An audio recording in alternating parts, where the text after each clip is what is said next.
미국의 기준금리 인상 시리즈 그 두 번째 시간입니다. 지난 시간에는 미국이 왜 기준금리를 인상해야 되는지 금리의 원리에 대해서 살펴봤다면 이번 시간은 지난 시간에 예고해드린 대로 과연 현재 미국의 경제 상황이 기준금리를 인상할 수 있을 만한 그런 상황인지 알아보도록 하겠습니다. 자, 일단 지난 시간에 제가 미국이 기준금리를 인상하기 위해서는 두 가지 조건을 만족시켜야 된다고 했습니다. 바로 고용 상황이 얼마나 좋아졌느냐, 그리고 물가가 얼마나 개선됐느냐, 이 두 가지인데요. 제가 이 물가라는 글자 밑에 개인 소비 지출이라고 아주 작게 써놨습니다. 왜 이것을 써놨는지 잠시 후에 알게 됩니다. 먼저 일단 미국이 기준금리를 인상하기 위해서 첫 번째 기준이 있습니다. 바로 물가 상황인데 물가부터 확인해 보도록 하죠. 지난 연초에 미국의 연준은 미국의 물가 상승률이 2%를 달성할 것으로 보일 때 그때 미국의 기준금리를 인상하겠다고 발표했습니다. 그 시점이 올해 하반기 정도가 될 것이라고 예상을 했던 것이죠. 그래서 9월이 될 것이냐, 12월이 될 것이냐 이렇게 얘기가 나오고 있는 겁니다. 그런데 우리는 여기서 난관에 봉착하게 됩니다. 물가, 이 물가라는 것은 한 가지가 아닙니다. 여러분들에게 익숙한 소비자 물가지표, 즉 CPI, 그리고 생산자 물가지수, PPI, 이것도 역시 다 물가고요. 개인 소비 지출이라고 부르는 PCE, 이것도 역시 물가지표 가운데 하나입니다.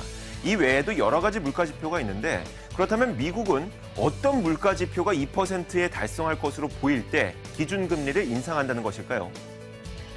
1번도 아니고요. 2번도 아닙니다. 3번, 개인 소비 지출이 2%의 물가 상승률을 보일 때 그때 기준금리를 인상한다는 것입니다. 여러분, 앞으로 헷갈리면 안 됩니다. 미국 연준의 금리 인상과 관련된 뉴스가 나올 때마다 이 미국의 물가에 대한 이야기가 나올 텐데 이 물가는 절대로 다른 물가가 아닙니다. 바로 개인 소비 지출. 이 개인 소비 지출을 바로서 여러분들은 생각하셔야 되는 겁니다. 다시 한번 말씀드리겠습니다.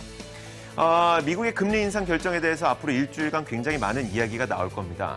그런데 이때 나오는 물가에 대한 이야기, 다른 물가와 헷갈리면 안 되고요. 개인 소비 지출이라는 점 꼭 염두해 두셔야 되는 겁니다. 그렇다면 현재 미국의 개인 소비 지출은 어떤 상황일까요?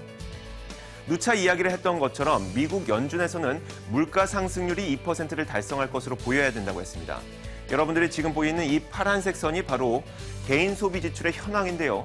물가 상승률 2%, 즉 이 타겟치의 목표치에 미달하고 있습니다. 그렇기 때문에 결론적으로 봤을 때 현재 미국의 물가 상황은 미국이 기준금리를 편하게 올릴 수 있을 그런 상황은 아니라는 거죠. 다음으로 두 번째 조건을 살펴보겠습니다. 미국이 기준금리를 인상하기 위해서 만족시켜야 되는 두 번째 조건, 바로 고용이죠.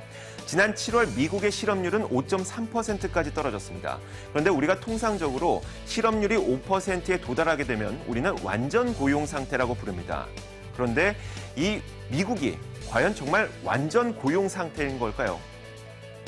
일단 미국은 올해 들어서 매달 평균 21만 1000개의 일자리가 창출됐습니다. 그리고 실업률은 매달 0.4% 정도씩 낮아지고 있죠.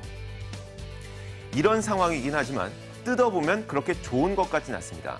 일자리는 늘어나고 있고 실업률은 줄어들고 있지만 실제로 일자리를 구해서 일을 하는 근로자들의 임금 상승률은 이처럼 계속 감소하고 있는 상황이죠. 사람들이 일자리가 늘어나면서 일자리를 구하고 있긴 하지만 실제로 양질의 일자리는 그렇게 많지 않다는 것을 의미합니다. 뜯어보면 현재 미국의 고용 상황은 그렇게 좋은 상황은 아닌 거죠. 또 한 가지가 있습니다.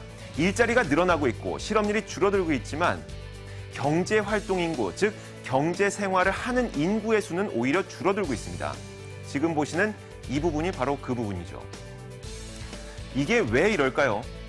바로 구직을 포기하는 사람들이 늘어나다 보니까 실업률은 줄어들고 있지만 결국 경제활동 인구는 줄어들고 있는 것이죠. 결국 이 부분도 봤을 때 뜯어보면 현재 미국의 고용 상황은 그렇게 좋은 상황 같지는 않습니다. 결론적으로 현재 미국의 고용 상황이나 물가 상황을 봤을 때 미국의 기준금리를 그렇게 쉽사리 올릴 수 있을 만한 그런 상황은 아니라는 거죠. 물론 제가 미국의 경제를 암울하게 보는 것은 아니고요. 그리고 당장 이번 달에 있을 FOMC에서 기준금리 결정을 인상하지 않을 것이다 단정 짓는 것도 아닙니다. 다만 현재 미국의 경제 상황을 봤을 때 그렇게 쉽게 결정할 상황은 아니라는 것을 이야기하는 것이죠. 그렇다면 미국은 금리를 인상할 가능성이 얼마나 될까요? 바로 다음 시간에 제가 그 이야기를 전해드리도록 하겠습니다.